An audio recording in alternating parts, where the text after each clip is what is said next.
arms.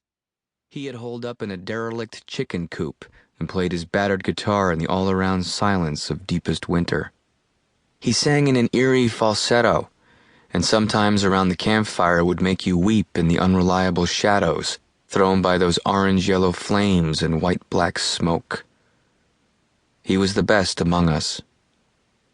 He wrote songs about our place on earth, the everywhere fields of corn, the third-growth forests, the humpbacked hills and grooved-out draws, the knife-sharp cold, the too short days, the snow, the snow, the snow.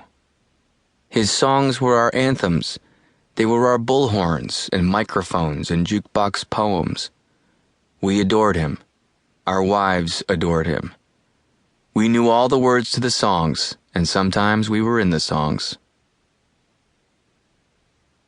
Kip was going to be married in October inside a barn he'd renovated for the occasion. The barn stood on a farm of horses, the land there delineated by barbed wire fences.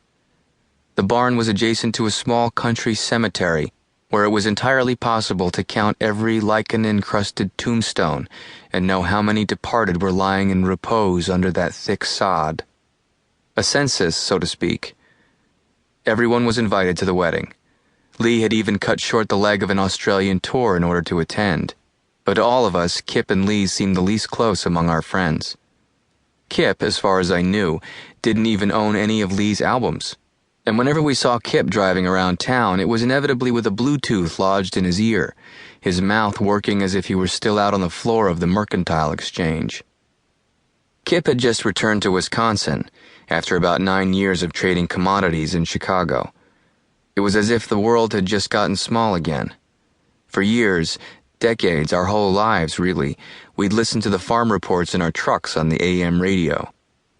Sometimes you'd even hear Kip's voice during those broadcasts as he was interviewed from his office down in Chicago, that familiar, self-assured baritone narrating fluctuations in numbers that dictated whether or not we could afford orthodontia for our children, winter vacations, or new boots, telling us things we didn't exactly understand and yet already knew.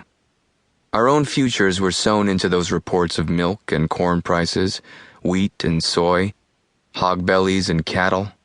Far from our farms and mills, Kip had made good, manipulating the fruits of our labor. We respected him just the same. He was fiercely intelligent, for one thing. His eyes burned in their sockets as he listened intently to us complain about seed salesmen, pesticides, fertilizer pricing, our machines, the fickle weather. He kept a farmer's almanac in his back pocket, understood our obsession with rain. Had he not gone away, he might have been a prodigious farmer himself. The almanac, he once told me, was almost entirely obsolete, but he liked to carry it around. Nostalgia, he explained. After he returned, Kip bought the boarded-up feed mill downtown, the tallest structure in town. Its 6-story grain silos had always loomed over us, casting long shadows like a sundial for our days. Very early in our childhoods, it had been a bustling place where corn was taken to be held for passing trains, where farmers came to buy their fuel in bulk, their seed, other supplies. But by the late 80s, it had fallen into disrepair, the owner having tried to sell in a time when no one was buying. It was only a few months before the high schoolers began throwing stones through the windows, decorating the grain silos with graffiti. Most of our lives, it was just a dark citadel beside a set of railroad tracks that had grown rusty and overgrown with milkweed, ragweed, fireweed. The floors had been thick with pigeon shit and bat guano, and there was a lake of standing water in the old stone basement. In the silos, rats and mice ran rampant, eating the leftover grain. Sometimes we broke inside to shoot them with .22s, the small caliber bullets occasionally ricocheting against the towering walls of the silos. We used flashlights to find their beady little eyes, and once, Ronnie stole one of his mother's signal flares from the trunk of her car, dropping it down into the silo where it glowed hot pink against the sulphurous darkness as we shot away.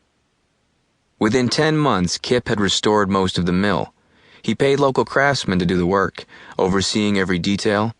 He beat everyone to the site each morning and was not above wielding a hammer or going to his knees as needed to smooth out the grout or what have you. We guessed at the kind of money he must have thrown at the building. Hundreds of thousands for sure.